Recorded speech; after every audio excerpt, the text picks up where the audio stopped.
السلام عليكم ورحمة الله وبركاته. إن الحمد لله نحمده ونستعينه ونستغفره ونؤمن به ونتوكل عليه ونعوذ بالله من شرور أنفسنا ومن سيئات أعمالنا من يهده الله فلا مضل له ومن يضلله فلا هادي له وأشهد أن لا إله إلا الله وحده لا شريك له وأشهد أن محمدًا عبده ورسوله أما بعد. وقال نبينا صلى الله عليه وسلم إياكم ومحدثات الأمور كل محدثة بدعة وكل بدعة ضلالة وكل ضلالة في النار. صدق الله العلي العظيم وصدق رسول النبي الكريم ونحن على ذلك من الشاهدين. கண்ணியத்திற்குரிய எல்லாம் வல்ல அல்லாஹு ஜல்ல ஷானஹு தஆலாவின் நல்லடியார்களே, அல்லாஹு ரப்புல் ஆலமீன் தன்னுடைய திருமறை குர்ஆனிலே நபிகள் நாயகம் ஸல்லல்லாஹு அலைஹி வஸல்லம் அவர்களை பற்றி சொல்கின்ற பொழுது, லக்கது கான லக்கும் ஃபி ரசூலுல்லாஹி உஸ்வத்துல் ஹஸனா, இந்த மனிதரிடத்திலே, இந்த நபியிடத்திலே உங்களுக்கு அழகிய முன்மாதிரி இருப்பதாக அல்லாஹ் தன்னுடைய திருமறை குர்ஆனிலே சொல்லுகின்றான். இந்த உலகத்திலே பிறந்த அனைத்து மனிதர்களும், இஸ்லாமிய மார்க்கத்தை ஏற்றுக்கொண்ட அனைவர்களும் நாம் செய்யக்கூடிய எல்லா விதமான காரியங்களையும் அல்லாஹ்வினுடைய தூதருடைய வழிகாட்டுதலின் பிரகாரம் செய்ய வேண்டும் என்று சொல்லி அல்லாஹ் நமக்கு வலியுறுத்துகின்றார். எப்படி நபிகள் நாயகம் ஸல்லல்லாஹு அலைஹி வஸல்லம் அவர்கள் வாழக்கூடிய காலகட்டத்தில் எல்லா விஷயத்தையும் பற்றியும் கற்றுத்தந்தார்களோ, அதில் ஏராளமான படிப்பினைகள் இருக்கின்றதோ, அதே போல நபிகள் நாயகம் ஸல்லல்லாஹு அலைஹி வஸல்லம் அவர்களுடைய மரண நேரத்திலே இந்த சமுதாயத்திற்கு உச்சகட்டமான படிப்பினையை கொடுத்தார்கள். நபிகள் நாயகம் ஸல்லல்லாஹு அலைஹி வஸல்லம் அவர்களுடைய மரண நேரத்தில் இந்த மனித சமுதாயத்திற்கு ஏராளமான படிப்பினைகளை அல்லாஹ்வுடைய தூதர் வழங்கினார்கள். எப்படி என்று சொன்னால், இந்த உலகத்திலே இருக்கக்கூடிய அனைவர்களுக்கும் மரணம் வரும், அதில் யாருக்கும் மாற்றுக்கிறது கிடையாது. அல்லாஹ் திருமறை குர்ஆனிலே சொல்கின்றான், குல்லு நஃப்ஸின் ஸாயிகத்துல் மௌத், ஒவ்வொரு ஆத்மாவும் மௌத்தை, மரணத்தை சந்தித்தே தீரும். அல்லாஹ் இன்னொரு இடத்துல சொல்கின்றான், ஐனமா தக்கூனு யுத்ரிக்குமுல் மௌத், இந்த உலகத்தில் நீங்கள் எந்த மூளை முடுக்கில் இருந்தாலும் சரி, லவ் குன்தும் ஃபி புருஜின் முஷையதா, உறுதியான உறுதிமிக்க இரும்பு கோட்டை கொத்தளங்களில் நீங்கள் வசித்தாலும் கூட உங்களை மரணம் என்பது அடைந்தே தீரும், அதில் யாருக்கும் மாற்றுக்கிறது கிடையாது. மரணம் அனைவர்களுக்கும் கண்டிப்பாக வரும். நபிகள் நாயகம் ஸல்லல்லாஹு அலைஹி வஸல்லம் அவர்களுக்கும் வந்தது ஒரு சிறிய மாற்றம். என்ன மாற்றம் என்று சொன்னால், நமக்கும் மரணம் வரும், நபிகளாருக்கும் வந்தது. இது என்ன மாற்றம்? நமக்கு எப்போ வரும், எங்கே வரும், எந்த நேரத்தில் வரும், எந்த ரூபத்தில் வரும், எந்த இடத்துல வரும், யாருக்கும் தெரியாது. வர வேண்டிய நேரத்தில் மிகச்சரியாக வரும், ஒரு நிமிடம் முந்தவும் செய்யாது, பிந்தவும் செய்யாது. ஆனால் அல்லாஹ்வுடைய தூதருக்கு அல்லாஹ் ஒரு 3 முன்னறிவிப்புகளை காட்டினான் மரணம் சம்பந்தமாக. முதல் அறிவிப்பாக ஜிப்ரீல் அலைஹிஸ்ஸலாத்து வஸ்ஸலாம் அவர்கள் ஒவ்வொரு ரமலானிலும் அதுவரை இறங்கிய அத்தனை வசனங்களையும் ஓத சொல்லி சரிபார்ப்பார்கள்.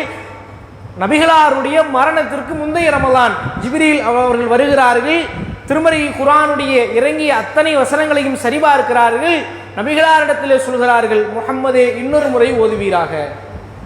2வது தடவை ரசூலுல்லாஹ் ஓதுறாங்க. தன்னுடைய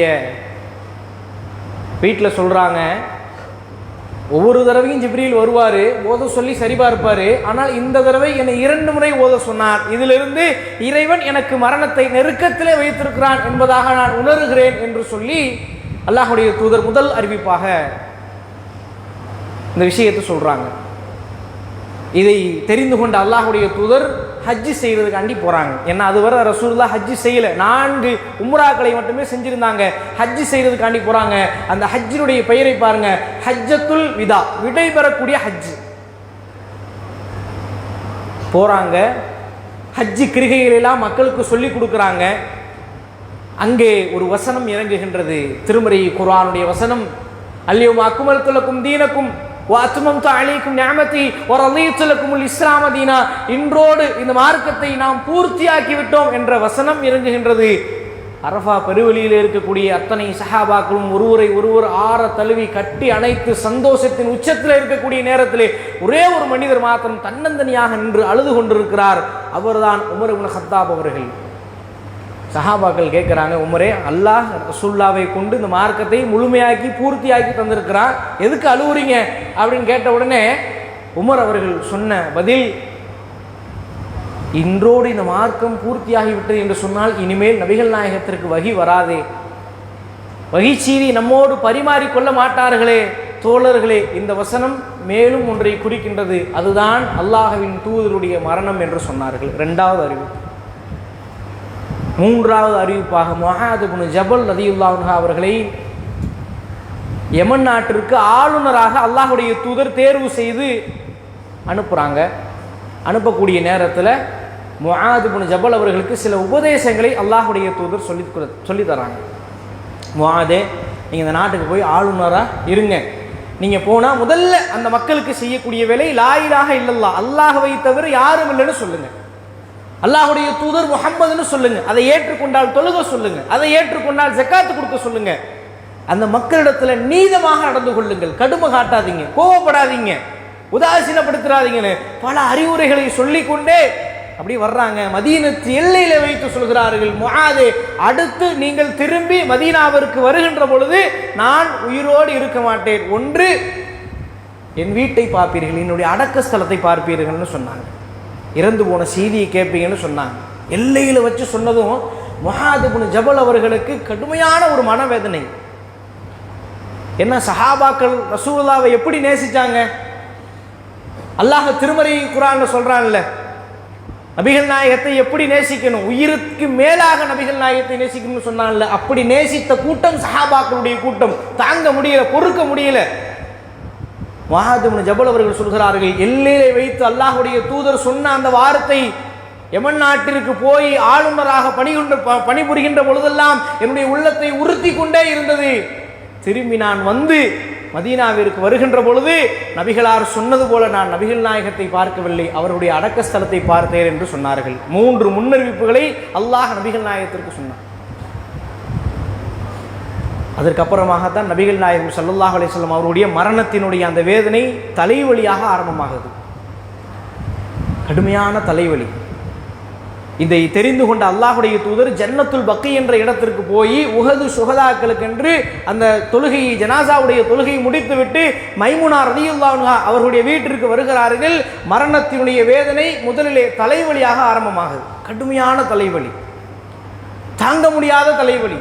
தண்ணீர் கேட்கிறார்கள், தண்ணீர் கொண்டு வரப்படுகின்றது. துண்டை எடுத்து நன்றாக அந்த தண்ணீரில் நனைத்து தலையிலே இறுக்க கட்டுகிறார்கள். கடுமையான தலைவலியில் இருக்கக்கூடிய அந்த நேரத்திலையும் கூட அல்லாஹ்வுடைய தூதர் கேட்குறாங்க, ஐன அனகதன். மைமுனா ரலியல்லாஹு அன்ஹா வீட்டில் இருக்கிறாங்க. அல்லாஹ்வுடைய தூதர் ஒவ்வொரு நாளும் ஒவ்வொரு மனைவியுடைய வீட்டில் இருப்பாங்க. ஐன அனகதன், நாளைய தினம் யாருடைய வீட்டில் இருக்கும்? இன்னாருடைய வீடு. நாளை மறுதினம் அப்படி கேட்டுக்கிட்டே வர்றாங்க. மனைவிமார்கள் புரிந்து கொண்டார்கள், அல்லாஹ்வுடைய தூதர் ஆயிஷாவோடு இருக்க ஆசைப்படுகிறார்கள் என்று சொன்ன உடனே, அல்லாஹ்வுடைய தூதரே, நீங்கள் எங்கு தங்கணும்னு ஆசைப்படுறீங்களோ அங்கே தங்கிக்கோங்க. ரசூலுல்லாஹ் உடனே சொல்கிறார்கள், அப்படின்னு சொன்னால் என்னை ஆயிஷாவுடைய வீட்டிற்கு அழைத்து செல்லுங்களேன். ஆயிஷா ரலியல்லாஹு அன்ஹா அவருடைய வீட்டிற்கு அழைத்து வரப்படுகிறார்கள். ஃபதுல் இப்னு அப்பாஸ் ரலியல்லாஹு அன்ஹு அவர்களும் அலி ரலியல்லாஹு அன்ஹு அவர்களும் நபிகளாருடைய கரங்களை தோள் புஜங்களிலே தாங்கியவாறு, நபிகளாருடைய கால்கள் பெருவிரல்கள் அப்படியே பாலைவன மணலிலே கோடு போட்டவர்களாக இழுத்து வரப்படுகிறார்கள். பார்க்கக்கூடிய சஹாபாக்களுக்கு ஆச்சரியம். என்ன ஆச்சு? ரசூலுல்லாஹ்வுக்கு என்ன ஆச்சு?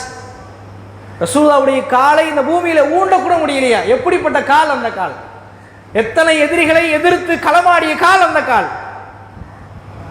என்ன, ரசூலுல்லாஹ் மற்ற தலைவர்கள் மாதிரி பின்னாடி இருந்து ஏசி ரூம்ல அமர்ந்து கொண்டு ஆர்டர் போடக்கூடிய தலைவர் அல்ல. களத்திலே முன்னால் நிற்கக்கூடியவர். சஹாபாக்கள் சொல்றாங்கல்ல, பத்ர் களத்துல சின்னஞ்சிறிய கூட்டம். ஒரு நபித்தோழர் அறிவிக்கிறார், வசக்கத்னா யௌம பத்ரன், பத்ர் களத்திலே, யுத்த களத்திலே ஒரு நாள் நபிகளாரை கேடயமாக முன்னிறுத்தி எங்களை நாங்கள் காத்துக்கொண்டோம். அப்படிப்பட்ட வீரம் கொண்ட அல்லாஹ்வுடைய தூதருடைய கால் எப்படிப்பட்ட கால்! என்ன ஆச்சு? காலை உண்டக்கூட முடியலையா? கடுமையான மனவேதனை சஹாபாக்களுக்கு. ரசூலுல்லாஹ்வை பார்த்த உடனே வீட்டிற்கு கொண்டு வர்றாங்க.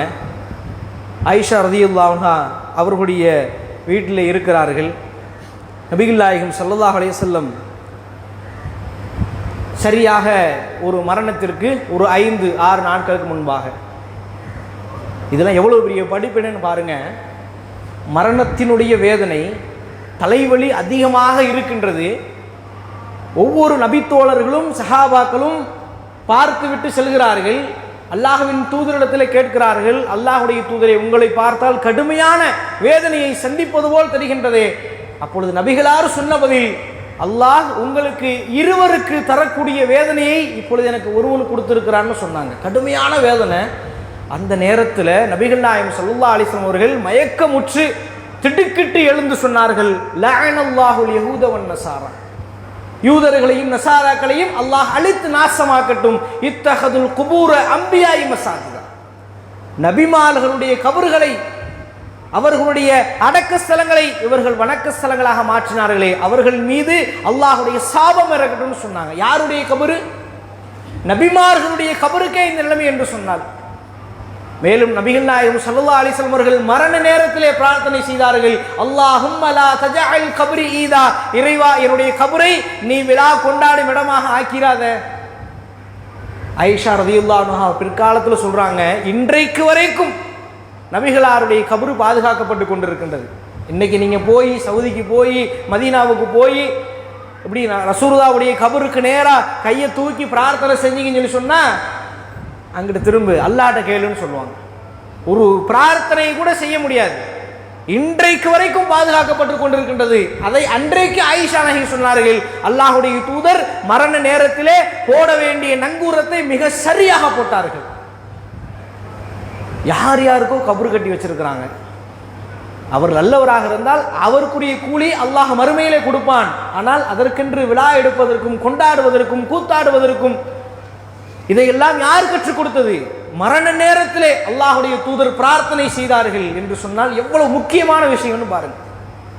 மரண நேரத்தில் சொல்றாங்க, அல்லாஹ் என்னுடைய கபரை நீ விழா கொண்டாடும் இடமாக ஆக்கிறாதுன்னு சொல்லு.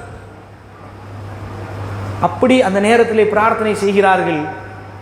வியாழக்கிழமை ரசூலுல்லாஹ்வுடைய மரணம் திங்கட்கிழமை ரபியுல் அவ்வல் பிறை 12 நடக்குது. வியாழக்கிழமை மக்ரிபுடைய தொழுகையை வைப்பதற்காக அல்லாஹ்வுடைய தூதர் வருகிறார்கள். இமாமத்தாக நின்று மக்ரிபுடைய தொழுகையை நடத்துகிறார்கள். கடுமையான வேதனையிலே அல்லாஹ்வுடைய தூதர் வந்து தொழுகை முடிச்சுட்டு போறாங்க. ஒரு வழியா மக்ரிபுடைய தொழுகை முடிந்து விட்டது. அந்த மக்ரிபுடைய தொழுகையிலே வல் முர்சலாத்தி உர்ஃபா என்ற சூறாவை ஓதுறாங்க. ஓதி முடித்து விட்டு தொழுகை முடித்து விட்டு ரசூலுல்லாஹ் வீட்டிற்கு போறாங்க. இஷாவுடைய நேரம் வருது. ஆனால் ரசூலுல்லாஹ்வுக்கு கடுமையாக நோய் அதிகமாகிக் கொண்டே இருக்கின்றது. அப்போ எழுந்து கேட்குறாங்க, ஆயிஷாவே, மக்கள் எல்லாம் இஷா தொழுது விட்டார்களா? இல்லையா ரசூலுல்லாஹ், உங்களுக்காக காத்து கொண்டிருக்கிறார்கள். அப்படி சொன்னால் தண்ணி கொண்டு வாங்கங்கிறாங்க. தண்ணீர் கொண்டு வரப்படுகின்றது. நன்றாக முகத்தை கழுவி விட்டு எழுந்திருக்கிறாங்க. ரசூலுல்லாஹ்வால் நிற்க முடியலை. மயக்கம் போட்டு கீழே விழுகிறாங்க. ஒரு சிறிய மயக்கம். அதற்கப்புறம் ஒரு தெளிவு. கேட்குறாங்க, ஆயிஷாவே மக்கள் தொழுதுட்டாங்களா? இல்லையா ரசூலுல்லாஹ், உங்களுக்காக காத்து கொண்டிருக்கிறார்கள். மீண்டும் தண்ணீர் கொண்டு வரப்படுகின்றது.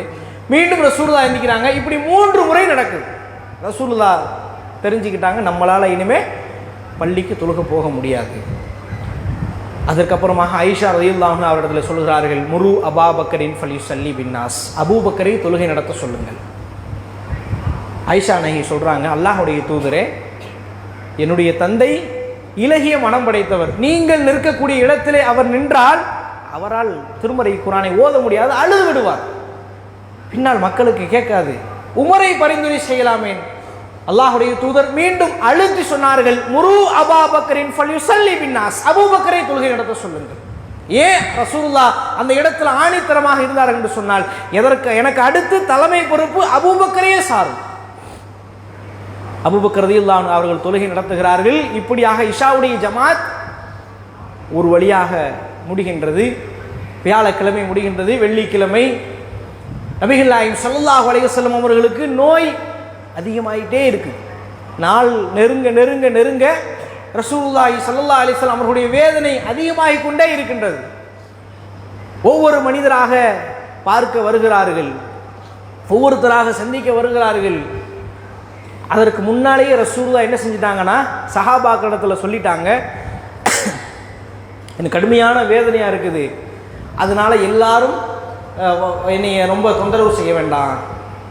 ஒரு சில மனிதர்களுக்கு மட்டும், ஒரு சில நபர்களுக்கு மட்டும் அனுமதி கொடுக்குறாங்க. ஒரு ரொம்ப நெருங்கிய உறவினர்களுக்கும் அபூபக்கர் அந்த மாதிரியான முக்கியமான நபித்தோர்களுக்கு மட்டும் ரசூலுல்லாஹ் அனுமதி கொடுக்குறாங்க. எல்லாருக்கும் அனுமதி கொடுக்கல, ஏன்னா ரசூலுல்லாஹ்வால முடியல. அப்போ அப்துர் ரஹ்மான் வர்றார், ஆயிஷாவுடைய சகோதரர் அப்துர் ரஹ்மான் வந்து நபிகள் நாயகத்தை பார்க்கிறார். நபிகள் நாயகம் ஸல்லல்லாஹு அலைஹி வஸல்லம் அவர்களிடத்தில் நலம் விசாரிக்கின்ற பொழுது அப்துர் ரஹ்மான் அவர் ஒரு மிஸ்வாக் குச்சியை வச்சிருக்கிறார், பல் துலக்கக்கூடிய மிஸ்வாக் குச்சி. ரசூலுல்லாஹ் அந்த மிஸ்வாக் குச்சியே பார்க்குறாங்க. அதை பார்க்குறது ஆயிஷா நாயகி பார்த்துடுறாங்க. அப்போ ஆயிஷா நாயகி கேட்குறாங்க, அஹுதுல்லக யா ரசூலுல்லாஹ், அல்லாஹுடைய தூதரே அதை எடுத்து தரட்டுமா? ரசூலுல்லாஹ் தலையை மட்டும் அசைக்கிறார்கள். அதை எடுத்து கொடுத்தால் மேற்பகுதி கடுமையாக இருக்கின்றது, ரொம்ப ஹார்டாக இருக்குது. அல்லாஹுடைய தூதரை அதை மென்மையாக்கி தரட்டுமா? ரசூலுல்லாஹ் மீண்டும் தலையை மட்டும் அசைக்கிறார்கள்.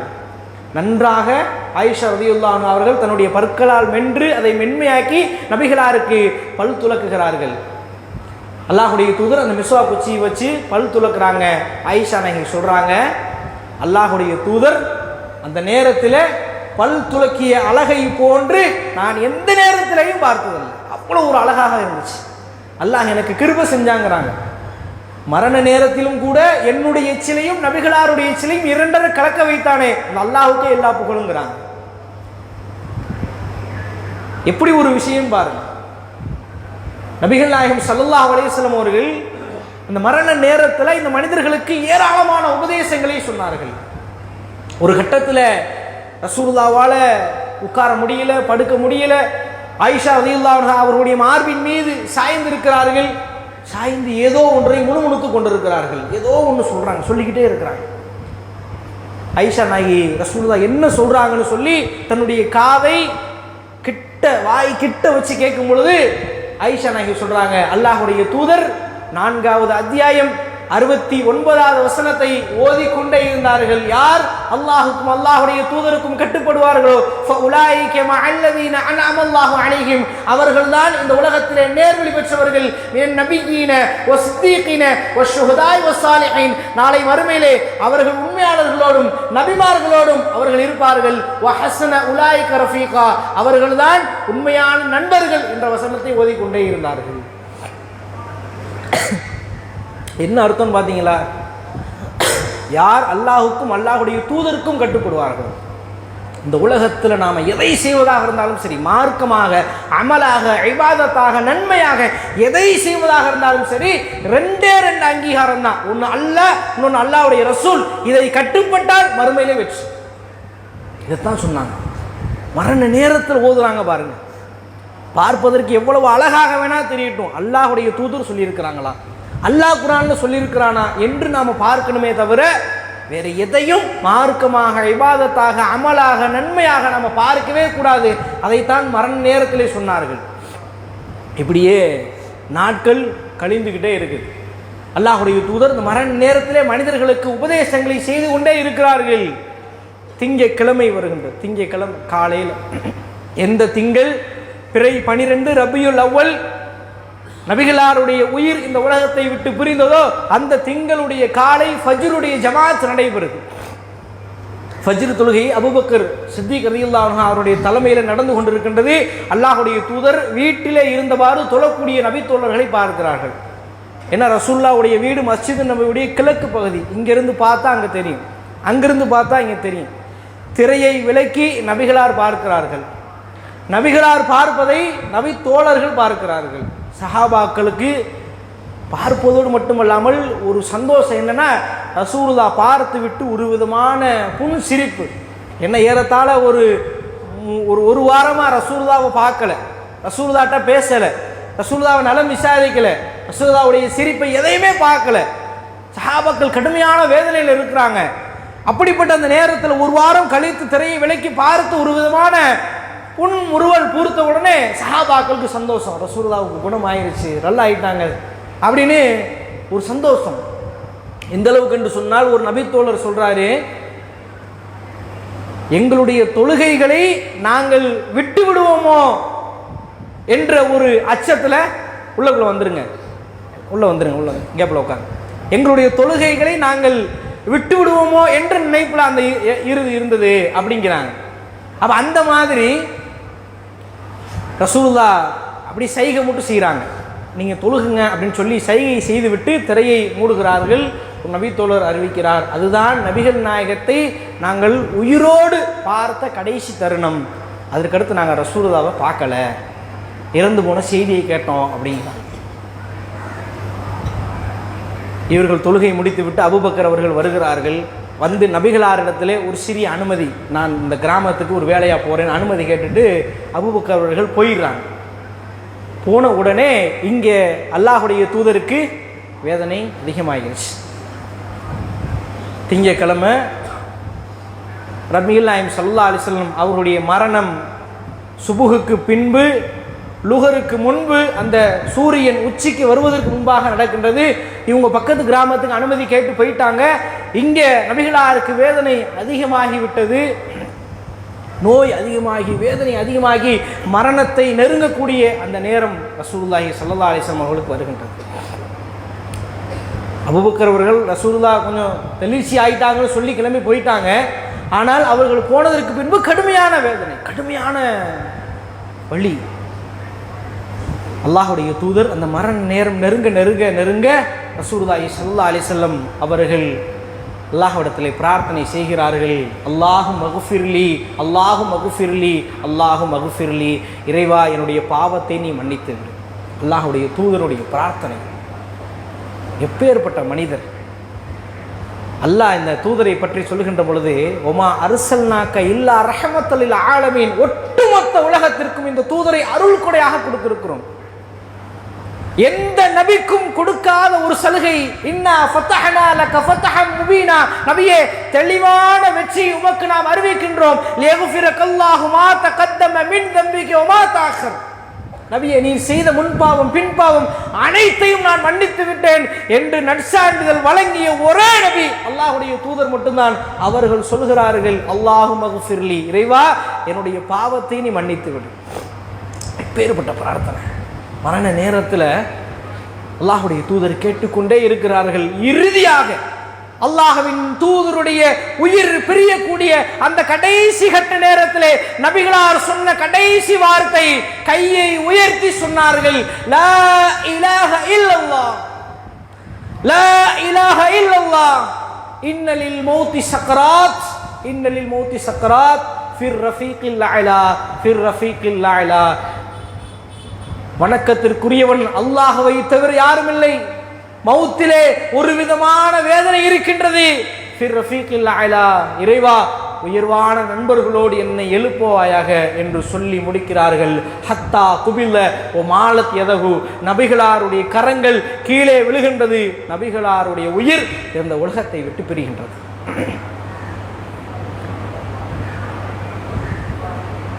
அல்லாஹுடைய தூதருடைய மரணத்திற்கு பின்பு ஒரு விதமான சலசலப்பு. சஹாபாக்களுக்கு மத்தியில் ரசூலுல்லாஹ் இறக்கலை, ரெண்டு கூட்டமாக பிரிகிறார்கள். ரசூலுல்லாஹ் மௌத்தா போகல.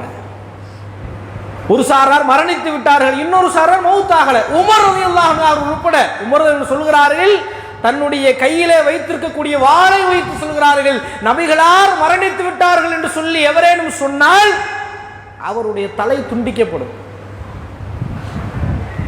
அபூபக்கர் அவர்கள் வருகிறார். ஆரம்பத்திலிருந்து உடலுக்கு உடலாக உயிருக்கு உயிராக இருந்த தோழர் அபூபக்கர் வருகிறார். வெளியே இருக்கக்கூடிய எந்த சலசலப்பையும் பார்க்கவில்லை. நேரா உள்ள ரசூலுல்லாஹ்ட்ட வர்றாங்க. கஃனிடப்பட்டிருக்கக்கூடிய நபிகளாருடைய முகத்தை, கஃனை விலக்கி ரசூலுல்லாஹ்வுடைய முகத்தை பார்க்கிறார்கள். பார்த்து விட்டு சொல்றாங்க, துபுத்த ஹய்ய வ மையதா, அல்லாஹ்வுடைய தூதரே உயிரோடு வாழுகிற பொழுதும் நறுமணம் கமழ்ந்தீர்கள், இறந்து விட்ட பொழுதும் நறுமணம் கமழ்கிறீர்களே என்று சொல்லிவிட்டு நபிகளாருடைய நெற்றியிலே ஒரு முத்தமிட்டு வெளியே வர்றாங்க. தன்னுடைய தோழர்களுக்கு மத்தியில் வர்றாங்க. நபிகளார் இறக்கவில்லை என்று சொல்லிக் கொண்டிருக்கக்கூடிய தோழர்களுக்கு மத்தியிலே வந்து சொல்கிறார்கள், ஒமா முஹம்மதுன் இல்லா ரசூல், இந்த ரசூல், இந்த முஹம்மது இறை தூதரை தவிர வேறில்லை. கது ஹலத் மின் கப்லிஹி ருசுல், இதற்கு முன்னால் எத்தனையோ தூதர்கள் சென்று விட்டார்கள். அஃப இம்மாத அவ் குத்தில இன் கலபத்து வல அகாபிக்கும், அவர் கொல்லப்பட்டாலோ அல்லது இறந்து விட்டாலோ வந்த வழியே திரும்ப சென்று விடுவீர்களா? அலா அறிந்து கொள்ளுங்கள், இன்னக மையத்துன் வ இன்னஹு மையத்துன், நபியே நீரும் இறக்கக்கூடியவரே அவர்களும் இறக்கக்கூடியவர்களே என்ற திருக்குர்ஆனுடைய வசனத்தை சஹாபாக்களுக்கு மத்தியில் போடுறாங்க. சஹாபாக்கள் இருக்கக்கூடிய உச்சகட்டமான ஒரு நற்பண்பு என்னன்னு கேட்டீங்கன்னா, குர்ஆனுடைய வசனத்தை தூக்கி போட்டா அப்படியே சரண்டர் ஆயிடுவாங்க. வேற எதுவும் ஆர்கியூமெண்ட் எதுவுமே கிடையாது. குர்ஆனுடைய வசனத்தை தூக்கி போட்டால் அப்படியே கட்டுப்படக்கூடிய சமுதாயம். அந்த சமுதாயம் ஆமன்னா சல்லம்னா கேட்பார்கள், கட்டுப்படுவார்கள். குர்ஆனுடைய வசனத்தை தூக்கி போடுறாங்க சஹாபாக்களுக்கு மத்தியில். அதற்கு அடுத்து தான் ஒரு தெளிவு ஏற்படுகின்றது. உமர் அவர்களுடைய கரத்தில் இருக்கக்கூடிய வாள் அப்படியே சரிந்து கீழே விழுந்து மயக்கமுற்று விழுகிறார்கள். உமர் ரலியல்லாஹு பிற்காலத்தில் சொல்றாங்க, நாங்களாம் நிலை தடுமாறி இருந்தோம், தோழர் தான் திருமறை குர்ஆனுடைய வசனத்தை நினைவுபடுத்தி எங்களை நிலைக்கு கொண்டு வந்தார்னு சொல்லி உமர் அவர்கள் சொல்லக்கூடிய ஒரு செய்திகளை பார்க்கிறோம். நபிகள் நாயகம் ஸல்லல்லாஹு அலைஹி வஸல்லம் அவருடைய மரண நேரத்தில் ஏராளமான படிப்பினைகளை பெற்றுக் கொடுத்த இந்த சமுதாயத்திற்கு நாம் நன்றாக விளங்கிக் கொள்ளணும். நபிகள் நாயகத்திற்கு வந்த அதே மரணம் நமக்கும் வரும், அதில் மாற்றுக்கிறதே கிடையாது. ஒரு நாள் இல்லாவிடில் ஒரு நாள் நம்மளுடைய ரோமங்கள் சிலிர்க்கப்படும், நம்முடைய கால்கள் பின்னப்படும். இதே பள்ளிவாசலிலே இன்னாருடைய மகன் இன்னார் இறந்து விட்டார் என்று அறிவிப்பு செய்யப்படும். அதில் யாருக்கும் மாற்றுக்கிறது கிடையாது. எப்போ எந்த நேரத்தில் எந்த இடத்துல நமக்கு தெரியாது. அதற்கு முன்பாக நம்முடைய வாழ்க்கைகளை மாற்றிக்கொள்ள வேண்டும். அல்லாஹ் ரப்புல் ஆலமீன் அதற்குரிய பாக்கியத்தை உங்களுக்கும் எனக்கும் தருவானாக என்று கூறி என்னுடைய முதல் உரையை நிறைவு செய்கின்றேன்.